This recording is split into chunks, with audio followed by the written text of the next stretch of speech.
کرم ہو کرم میرے مولا، کرم ہو کرم تجھ سے فریاد کرتے ہیں ہم،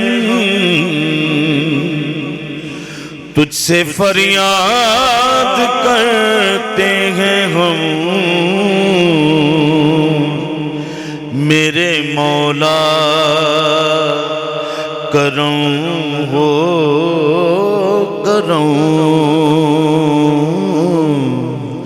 میرے مولا، کرم ہو کرم میرے مولا، کرم ہو کرم یہ زمین اور یہ آسمان تو ہی ہے مالک دو جہاں، سب پہ تو ہی ہے تو مہربان، تیرے در سے میں جاؤں کہاں، سب کی سنتا ہے تو ہی صدا، سب کی سنتا ہے تو ہی صدا، تو ہی رکھتا ہے سب کا بروں میرے مولا، کرم ہو کرم میرے مولا، کرم ہو کرم بے کسوں کو سہارا ملے مولا،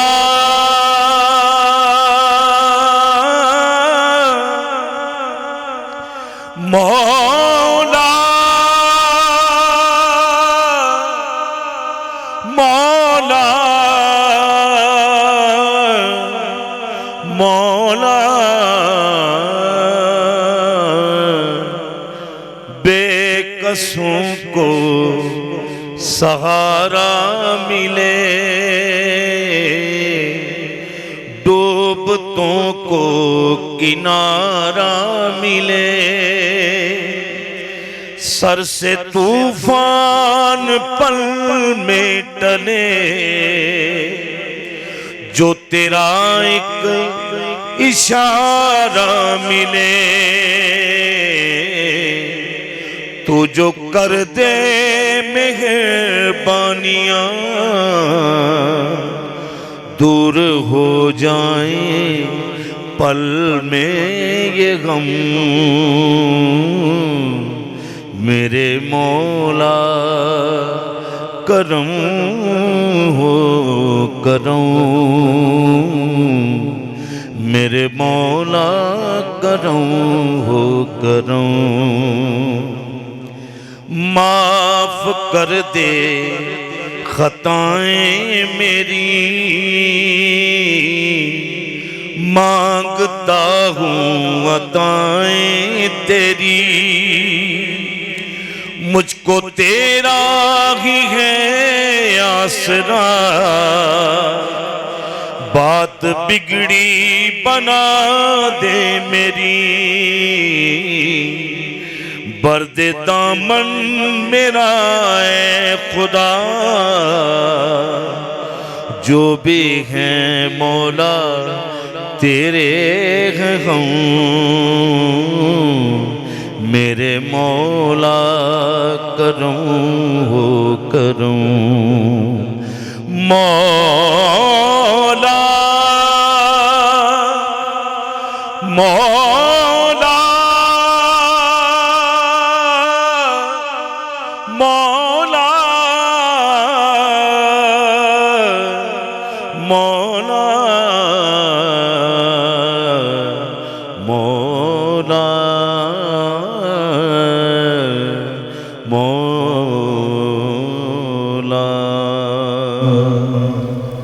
سبحان اللہ, جزاک اللہ, کیا کہنے سبحان اللہ. بسم اللہ الرحمن الرحیم, بسم اللہ الرحمن الرحیم. السلام علیکم, میں ہوں آپ کا میزبان وسیع شاہ اور میں ہوں عائشہ احتشام, اور آپ دیکھ رہے ہیں نیو ٹیلی ویژن کی خصوصی افطار ٹرانسمیشن پیغام رمضان. اور عائشہ صاحبہ, آج کا موضوع ہے صبر. جی بالکل صبر, اور جو ہمارا موضوع ہے وہی میرا خیال ہے سب سے بڑا جو پیغام ہے وہ روزہ ہمیں دیتا ہے. جی بے شک. پیشنس سکھاتا ہے, صبر کرنا سکھاتا ہے. جب آپ بھوک اور پیاس کی شدت کو برداشت کرتے ہیں اور اس پر صبر کرتے ہیں تو اللہ تعالیٰ کہتا ہے کہ روزہ میرے لیے ہے اور میں اس کی جزا دیتا ہوں. اور اس کے ساتھ ساتھ ہمیں دوسروں کی جو پورا سال صبر کرتے ہیں, جو اتنے پریویلیج نہیں ہیں, جن کے پاس 2 وقت کی روٹی نہیں ہوتی, وہ جس طریقے سے صبر کرتے ہیں اور جس طریقے سے پھر شکر کرتے ہیں, شاید اس کا بھی اندازہ جو ہے وہ ہمیں یہ مہینہ سکھاتا ہے. بے شک, ان اللہ مع الصابرین. بالکل درست کہہ رہی ہیں. صبر اور شکر جو ہے نا, یہ بالکل جیسے یہ 2 انگلیاں ہیں, اس طرح پیرلل چلتے ہوئے جذبے ہیں, دونوں ایک دوسرے سے جڑے ہوئے ہیں. صبر شکر کو جنم دیتا ہے, اور اگر شکر آپ اختیار کر لیں اور شکر کا فلسفہ آپ کو سمجھ آ جائے تو وہ خود بخود آپ میں صبر و استقامت کی جسے کہیے کہ کیفیت جو ہے وہ پیدا کرتا ہے, اور صبر کو استقامت دیتا ہے.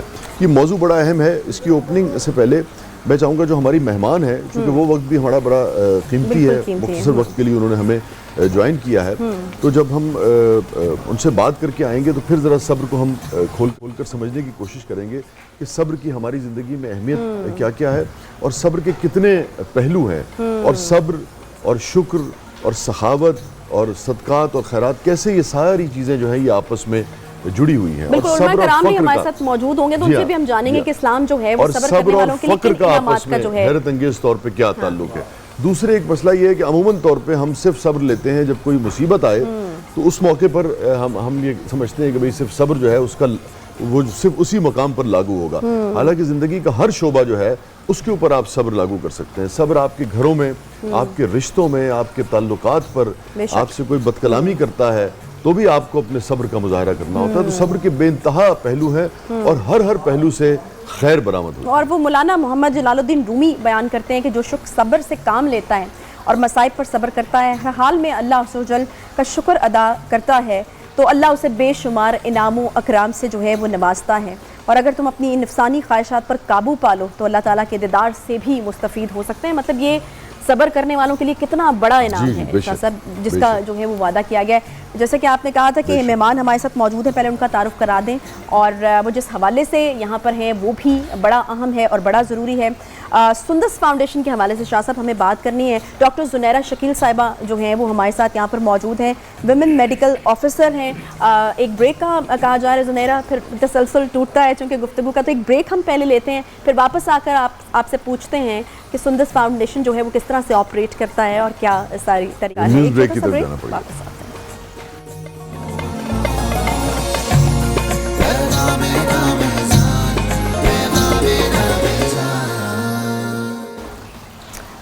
ویلکم بیک جی, ایک بار پھر سے آپ کو خوش آمدید کہتے ہیں نیو نیوز کی اسپیشل افطار ٹرانسمیشن میں. باقاعدہ ہم آغاز کرتے ہیں جی. بریک پر تھوڑا لمبا ہمیں جانا پڑ گیا. علماء کرام صاحب جو ہیں وہ ہمیں جوائن کر چکے ہیں. مفتی طاہر تبسم قادری صاحب اور علامہ سعید الرحمان صاحب جو ہیں وہ ہمارے ساتھ موجود ہیں, اور ان سے ہم جو ہے وہ گفتگو کا آغاز بھی کریں گے. جانے سے پہلے جو ہے وہ ہم ڈاکٹر زنیرہ شکیل صاحبہ کا انٹروڈکشن جو ہے وہ شاہ صاحب کرا رہے تھے. ویمن میڈیکل آفیسر ہیں جی سندس فاؤنڈیشن کی, تو ہم آغاز جو ہے وہ ڈاکٹر صاحبہ سے ہی کر لیتے ہیں. ڈاکٹر صاحبہ تھوڑا سا میں تعارف ذرا سندس فاؤنڈیشن کا دے دوں کہ 1998 کو تھیلیسیمیا کی ایک مریضہ کے نام سے گجرانوالہ سے ہوا اس فاؤنڈیشن کا جو آغاز ہے, اور یہ ادارہ جو ہے گزشتہ 22 سال سے تھیلیسیمیا اور ہیموفیلیا اور بلڈ کینسر میں مبتلا بچوں کی جو ہے وہ مدد کر رہا ہے. لیکن اس موقع کے اوپر جو ہے شاہ صاحب منو بھائی کو بالکل نہیں بھولا جا سکتا, کیونکہ یہ پودا انہی کا لگایا ہوا ہے. جی ہاں, منو بھائی جو تھے وہ اس کے یعنی کہ جو پیٹرن تھے ہے نا, پیٹرن ان کے تھے. اور منو بھائی بہت ہی یعنی کہ ہم نے تو ان لوگوں میں سے ہیں, وہ جو مصرع ہے نا کہ وہ تم نے ذوق کو دیکھا ہے, ہم تو ان لوگوں میں سے ہیں جنہوں نے تم نے فراق کو دیکھا ہے, کہ ہم جنہوں نے منو بھائی کو قریب سے دیکھا ہے, ان کے شب و روز کا مشاہدہ کیا ہے. تو یہ صوفی منش فقیر منش لوگ تھے. ان کے خیالات زندگی کے بارے میں شاید مختلف تھے, مگر یہ ہے کہ ان کا جو رویہ تھا وہ بالکل فقیروں والا اور صوفیوں والا تھا. اور ایک فرق جو ہے وہ دیکھیے یہ ہے کہ اس سے پہلے ہمارے یہاں اس کی روایت تھی، مگر اتنی یعنی کہ مضبوط روایت نہیں تھی کہ اس پائے کی جو شخصیات ہیں جن کی سیاسی اور سماجی حیثیت بہت مضبوط اور توانا ہو، تو اس سے پہلے کم ایسی روایت تھی کہ وہ اتنے بڑے کاز سے جڑ جائیں اور مستقل اس کو سپورٹ کریں، دامے در میں سخنے اس کا بڑھ چڑھ کر حصہ لیں۔ تو ایک پہلو یہ بھی ہے کہ منو بھائی کے بعد پھر بہت ساری جو سیلیبریٹیز ہیں، ہمارے بہت سارے لوگ جو ہیں، انہوں نے اچھے کاموں کو جو ہے وہ اپنایا، جی ایگزامپل بن گئے۔ اس سے پہلے یہ روایت اتنی توانا نہیں تھی۔ سو منو بھائی ایک بڑی کمال کی شخصیت تھے اور ساری زندگی جسے کہیں کہ وہ جمہور کے لیے، جمہوریت کے لیے اپنی آواز بلند کرتے رہے، اور اس ادارے کے لیے بھی بہت منو بھائی نے کیا۔ جس طریقے سے وہ لوگوں کو لے کے آئے، جس طریقے سے اس ادارے کا اعتبار قائم کرنے میں منو بھائی کا کردار رہا، اور پھر میں سمجھتا ہوں جو محترمہ ہیں وہ بھی ہماری چونکہ پرانی ایک زمانے میں کولیگ تھیں، ہاشمی صاحبہ کیا ان کا نام ہے، جو ڈاکٹر نہیں جو آپ کے ادارے کی وہ ہیں، ڈاکٹر زنیرہ شکیل، تو آپ کا نام ہے نا؟ نہیں، ان کی بات کریں، منو بھائی کے ساتھ انہوں نے اچھا جی ہاں، تو وہ سارے لوگ جو ہیں ہم ان سے آشنا تھے، تو ان لوگوں کے دل میں ایک خاص طرح کی انسانیت کا درد جو ہے وہ پایا جاتا تھا۔ پھر ہم نے اس ادارے کا سفر دیکھا ہے کہ آپ دیکھیے کہ 18-20 سال میں دیکھتے ہی دیکھتے 1-2 بچوں کے بلڈ ٹرانسفیوژن سے انہوں نے سلسلہ شروع کیا، اور آج ایک باقاعدہ ایک چھتنار ایک درخت کی شکل جو ہے وہ اختیار کر گیا ہے۔ تو ڈاکٹر صاحب ذرا ہمیں مزید جو اس ادارے کی جو ضروریات ہیں، جو کارکردگی ہے، اس وقت جو سائز ہے، اس سے آگاہ کیجئے تاکہ لوگوں کے شعور اور آگہی میں اس ادارے کے حوالے سے اضافہ ہو۔ جی بالکل، آپ نے بہت اچھا منو بھائی کے حوالے سے انٹروڈیوس کروایا ہے۔ انہی کی کاوشوں کا بالکل یہ نتیجہ ہے کہ سندس فاؤنڈیشن آج نہ صرف لاہور میں بلکہ پنجاب کے ڈفرینٹ اور سٹیز میں بھی ان کی برانچز مطلب بن گئی ہیں، اور الحمدللہ 6000 سے زائد بچہ ہمارے پاس رجسٹرڈ ہے، اور جس کا علاج معالجہ بالکل مفت اس وقت ہو رہا ہے۔ لاہور کے علاوہ اسلام آباد، سیالکوٹ میں، گجرات، گوجرانوالا میں، فیصل آباد میں، وزیر آباد میں، حافظ آباد میں ہماری ڈفرینٹ برانچز ہیں سندس فاؤنڈیشن کی۔ اچھا، اب اگر ہم سٹیپ بائی سٹیپ چلیں، اب تک 20 برس میں 98 سے لے کے 20-24 برس میں کتنے بچوں کا علاج ہو چکا ہے؟ یہ تو بھرپور آپ کے لاکھوں میں بچوں کا علاج ہو چکا ہے۔ ٹھیک ہے، اس وقت کتنے سینٹرز آپ کے پاکستان میں کام کر رہے ہیں؟ آلموسٹ ہمارے 8 ہیں، بلکہ ہم اس کے علاوہ کراچی میں، پشاور میں مزید ہم اس پہ کام اسی سال میں آپ کو نظر آئے گا، ڈفرینٹ برانچز اس کی کھلیں گی۔ بلکہ یہ تو سینٹرز ہیں، ٹرانسفیوژن سینٹرز ہیں، جہاں پر بچے آتے ہیں خون کے امراض میں مبتلا جو مریض ہیں، تھیلیسیمیا، ہیموفیلیا کے علاوہ اور بھی مریض ہوتے ہیں جن کو ہر مہینے یا مہینے میں 1 سے 2 مرتبہ یا 3 مرتبہ بھی بلڈ کی ضرورت ہوتی ہے، آتے ہیں۔ اس کے علاوہ ہم انیشیٹ کرنا چاہ رہے ہیں اپنا ہاسپٹل کا، جو کہ مین گلبرگ میں ہے، تو وہ اس پہ بھی مطلب ہمارا کافی پلان ہے، وہ بھی انشاءاللہ اسی سال شروع ہو جائے گا۔ ڈاکٹر صاحب، ادارے کے اخراجات کس طریقے سے جو ہیں وہ چلتے ہیں، اور کتنے ڈائریکٹرز ہیں جو ابھی کام کر رہے ہیں؟ جی بالکل، ہمارے ساتھ یہ اس کا دار و مدار ایسا ہی ہے کہ ہمارے ساتھ انسانیت کی بنا پر ڈفرینٹ جو ہے ہمارے پاس لوگ ہیں، ڈونیشنز دیتے ہیں، زکوٰۃ اور خیرات دیتے ہیں، کیونکہ ان بچوں کا خرچہ، ایک بچے کا خرچہ پر منتھ آلموسٹ 30,000 to 50,000 ہے، جو کہ کسی بھی ہم لوگ بھی کوئی بھی جتنا بھی کما رہا ہے اس کے لیے اپنے ایک بچے پہ 30 سے 40 ہزار مشکل ہو جاتا ہے۔ آپ کہہ رہی ہیں 30 سے 40 ہزار پورے سال کا ہے؟ پورے سال، ایک مہینے کا ہے سر، ایک مہینے کا ایک بچے کا یہ خرچہ ہے، یعنی کہ سال کا تقریباً 6 لاکھ روپے۔ بالکل ایسے، اور یہ مستقل عمل ہے؟ مستقل۔ دیکھیں، تھیلیسیمیا کی اگر ہم بات کریں تو اس میں بچے کو ہر مہینے بلڈ لگنا ہے، وہ بلڈ پراپرلی اسکرین ہونا چاہیے، جیسے سندس فاؤنڈیشن میں بہت اچھی لیب ہے، پراپرلی اسکرین اور ہیلدی بلڈ دیتے ہیں۔ بالکل بالکل ایسا ہی ہے۔ تو ان بچوں کا خود بلڈ نہیں بنتا ہے نیچرلی، تو ان کو لوگ بلڈ ڈونیٹ کرتے ہیں، خون کا عطیہ دیتے ہیں، تو ان کے جو بلڈ ان کو ٹرانسفیوز کیا جاتا ہے، تو ہر مہینے ان کا بلڈ ان کو لگے گا، ہر مہینے ان کو ادویات ملیں گی، ان کے ڈفرینٹ ٹیسٹ ہوں گے، انویسٹیگیشنز ہوں گی، تو اس پہ جو ہے ڈفرینٹ مطلب ان کے اخراجات ہیں۔ تو یہ اخراجات ایسے ہی ہے کہ لوگ ہمیں ڈونیٹ کرتے ہیں، چیریٹی دیتے ہیں، خیرات دیتے ہیں، زکوٰۃ دیتے ہیں، تو اس کی بیس پہ ان بچوں کا جو ہے نا فیسیلیٹیٹ اچھا ڈاکٹر صاحب، ادارے کے اخراجات کے حوالے سے تو آپ نے بالکل بتا دیا، مجھے یہ بتائیے گا کہ عام آدمی اگر چاہتا ہے کہ سندس فاؤنڈیشن کو ہیلپ کرے تو کس طرح سے کر سکتا ہے؟ ابھی آپ نے کہا کہ ہاسپٹل کا بھی آپ کا ایک جو پروجیکٹ ہے وہ بھی